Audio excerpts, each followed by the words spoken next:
धनीराम की कहानी, भाग्य, दान और समय की सच्चाई। धनीराम एक बहुत ही कुशल और धनी व्यापारी था। उसने अपने धन से गरीबों की बहुत मदद की थी, वृद्ध आश्रम और धर्मशालाएं बनाई। अपने दानी स्वभाव के कारण धनीराम का अपने नगर में बहुत सम्मान था।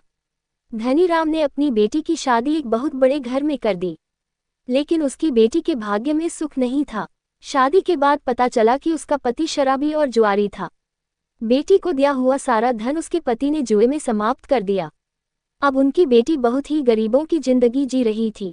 एक दिन धनीराम की पत्नी ने धनीराम से कहा, आप जानते हैं कि हमारी बेटी का पति जुआरी है और हमारी बेटी बहुत दुखी है। आप अपनी बेटी की सहायता क्यों नहीं करते? यूं तो पूरी दुनिया की मदद करते फिरते हैं। धनीराम ने कहा, भाग्यवान, जब तक बेटी और दामाद का भाग्य उदय नहीं होगा तब तक मैं उनकी कितनी भी सहायता कर लूं, उससे कोई भी फायदा नहीं होगा। जब उनकी किस्मत जागेगी तब वे अपने आप ही सुख का जीवन जीने लगेंगे और हर कोई उनकी मदद करने को तत्पर रहेगा। लेकिन माँ का दिल तो माँ का दिल ठहरा। अगर बेटी को कोई परेशानी हो तो वह आराम से कैसे रह सकती है? इसलिए वह हर पल यही सोचती रहती कि बेटी की मदद कैसे करें। एक दिन धनीराम किसी काम से नगर से बाहर चले गए। इसी का फायदा उठाकर धनीराम की पत्नी ने अपनी बेटी और दामाद को भोजन का न्योता भेज दिया।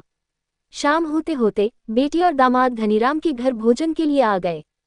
सासू माँ ने उनका बहुत आदर और सत्कार किया, उन्हें बहुत ही स्वादिष्ट भोजन करवाया और बड़े ही प्रेम के साथ विदा किया।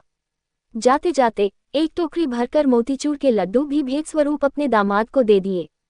धनीराम की पत्नी ने उन लड्डुओं के बीच में सोने के सिक्के छिपा कर रख दिए थे, जिससे बेटी की मदद भी हो जाएगी और दामाद जी को इसका पता भी नहीं चलेगा। बेटी और दामाद जी विदा लेकर चल दिए। रास्ते में दामाद ने अपनी पत्नी को सुनाकर कहा, खाने को तो तुम्हारे पिता इस नगर के धनवान व्यापारी हैं, और विदाई में क्या दिया? केवल मोतीचूर के लड्डू। कौन इतना वजन उठाएगा? ले जाकर इन लड्डुओं को किसी मिठाई वाले को बेच देता हूँ, मेरा कुछ वजन तो कम हो ही जाएगा। ये कहकर दामाद ने लड्डुओं की टोकरी एक मिठाई वाले को बेच दी और बदले में कुछ रुपए ले लिए। शाम के समय धनीराम अपने घर को लौट रहे थे। रास्ते में वही मिठाई की दुकान दिखी जिस पर उनके दामाद ने मोतीचूर के लड्डू को बेच दिया था। धनीराम को मोतीचूर के लड्डू बहुत पसंद थे, इसीलिए धनीराम ने मिठाई वाले से वही मोतीचूर के लड्डू की टोकरी खरीद ली और अपने घर ले आया। धनीराम की पत्नी ने देखा कि लड्डुओं की टोकरी सेठ जी लेकर आ रहे हैं, तो उन्होंने पूछा, यह क्या लेकर आए हैं? धनीराम ने कहा, तुम्हारे लिए मोतीचूर के लड्डू लेकर आया हूँ। एक मिठाई की दुकान पर दिखे तो ले आया। सेठानी ने लड्डुओं की टोकरी पहचान ली और लड्डू फोड़कर देखा तो उसमें वही सोने के सिक्के निकले जो उसने डाले थे। सेठानी ने अपना सिर पीटा और धनीराम को सारी बात बताई।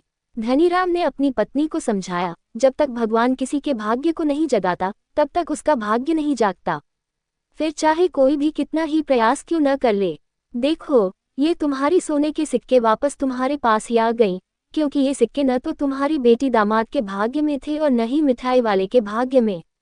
शिक्षा, वक्त से पहले और नसीब से ज्यादा किसी को कुछ नहीं मिलता है। अपने माँ बाप से प्यार करते हो तो लाइक, कमेंट, सब्सक्राइब और 3 लोगों को शेयर जरूर करना।